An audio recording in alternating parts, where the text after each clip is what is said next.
अस्सलाम वालेकुम। आज जो हमने नया चैप्टर स्टार्ट करना है वो है सेल साइकिल। तो सेल साइकिल में जो हमने चीज़ें डिस्कस करनी है उनमें हम देखेंगे कि बेसिकली सेल साइकिल होता क्या है। देन हम देखेंगे माइटोसिस, मियोसिस और लास्ट पे गेमेटोजेनेसिस। तो सबसे पहले हम सेल साइकिल को डिस्कस कर लेते हैं। Sequence of events in which a cell grows increase in size. कि इसमें क्या होता है कि जो सेल का साइज़ है वो इंक्रीज़ होगा और सेल जब साइज़ में इंक्रीज़ होगा तो वो डिवाइड करेगा और डिवीजन भी सेल की तब होगी, यानी सेल डिवीजन भी उसी वक्त होगी जब उसके न्यूक्लियस के अंदर जो डीएनए पड़ा हुआ है वो रेप्लिकेट करेगा, उसकी कॉपीज़ बनेंगी। तो इस होल प्रोसेस को हम क्या कहते हैं, कलेक्टिवली सेल साइकिल कहते हैं। अब हम इसकी कुछ फेजेस को डिस्कस कर लेते हैं। There are 2 phases of cell cycle. Cell cycle की 2 फेजेस है। सबसे पहले interface G1, S, G2, G0 phase, ये इसकी सब डिवीजन आ जाती हैं। सेकंड पे जिसकी फेज़ है वो M फेज़, इसको माइटोटिक फेज़ भी कहा जाता है। ये फेज़ ऑफ एक्चुअल डिवीजन है, इसमें सेल डिवाइड करता है।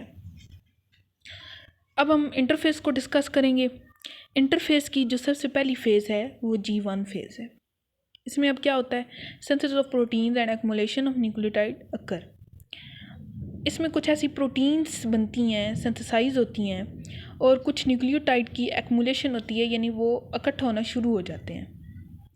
अब वो क्यों इकट्ठा होना शुरू हो जाते हैं, क्योंकि इसके बाद जो फेज़ होती है वो सिंथेसिस फेज़ है, एस फेज़ है। इसको सिंथेसिस फेज़ इसलिए कहा जाता है क्योंकि इसमें डीएनए की सिंथेसिस होती है और क्रोमोसोम की रेप्लिकेशन भी होती है। अब डीएनए कब बनता है, कैसे बनता है?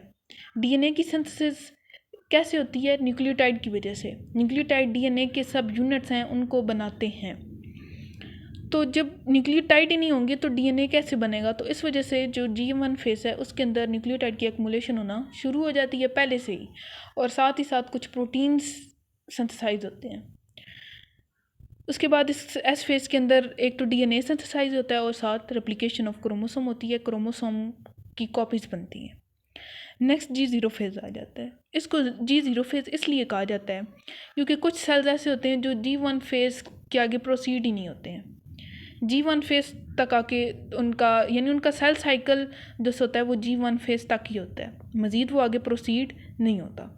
तो इस वजह से हम कहते हैं कि ये जो सेल्स होते हैं ये G0 फेज़ में एंटर हो जाते हैं और इसके अंदर डिवीजन नहीं होती है, यानी इसमें ऐसे सेल्स आ जाते हैं जो कि डिवाइड नहीं करते हैं। अब जैसे कि हम इसमें एग्जांपल ले लेते हैं, rods and cones eye cells हैं, ये डिवाइड नहीं करते हैं। अब जिस तरह एक बार आई सेल्स डैमेज हो जाएं तो वो दोबारा तो नहीं बनते हैं, तो इसमें यही बात है। इसी तरह नर्व सेल्स और न्यूरॉन सेल्स ये भी फर्दर डिवाइड नहीं होते हैं। देन आ जाता है G2 फेज़।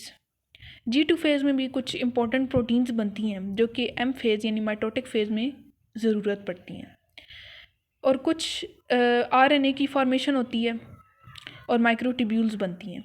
माइक्रोट्यूब्यूल्स और RNA की फॉर्मेशन क्यों होती है? Is use to make mitotic operators. ये हम माइटोसिस में डिस्कस करेंगे कि माइटोटिक ऑपरेटर्स क्या होता है। तो माइटोटिक ऑपरेटर्स बनाने के लिए RNA और माइक्रोट्यूब्यूल्स की ज़रूरत होती है। Then gathering of some ATPs occurs for the movement of chromosome in M phase. और कुछ ATPs की भी गैदरिंग होती है, एनर्जी चाहिए होती है, किसके लिए? जब M फेज़ के अंदर जो क्रोमोसोम होते हैं उनकी मूवमेंट होती है। अब इसमें वो किस चीज़ की बात कर रहे हैं कि जब मेटाफेज़ आती है तो मेटाफेज़ प्लेट बनती है। मेटाफेज़ प्लेट से पहले क्या होता है कि जो दरमियान में सेंटर में मेटाफेज़ प्लेट बनती है, यानी क्रोमोसोम इकट्ठा जुड़ जाते हैं। इसके बाद जो डिवीजन होती है एनाफेज़ के अंदर क्या होता है कि ऑपोजिट पोल्स पे मूव कर जाते हैं। तो जब ऑपोजिट पोल्स पे मूव करते हैं तो ये क्रोमोसोम की मूवमेंट होती है। तो ये जो मूवमेंट होती है ये किस वजह से होती है? ATP की वजह से। तो ये पहले ही इंटरफेस के अंदर ही इन चीज़ों की सिंथेसिस होना शुरू हो जाती है जो कि M फेज़ में आगे ज़रूरत पड़ती हैं। देन आ जाता है cell cycle duration in human cell. Human cell के अंदर जो सेल साइकिल है वो उसका कितना टाइम पीरियड है, कितना ड्यूरेशन है, कितने टाइम में वो कंप्लीट होता है। तो 24 आवर्स में जो सेल साइकिल है ह्यूमंस के अंदर वो कंप्लीट होता है। अब इसमें जो फेजेज़ हैं उनका भी टाइम पीरियड है।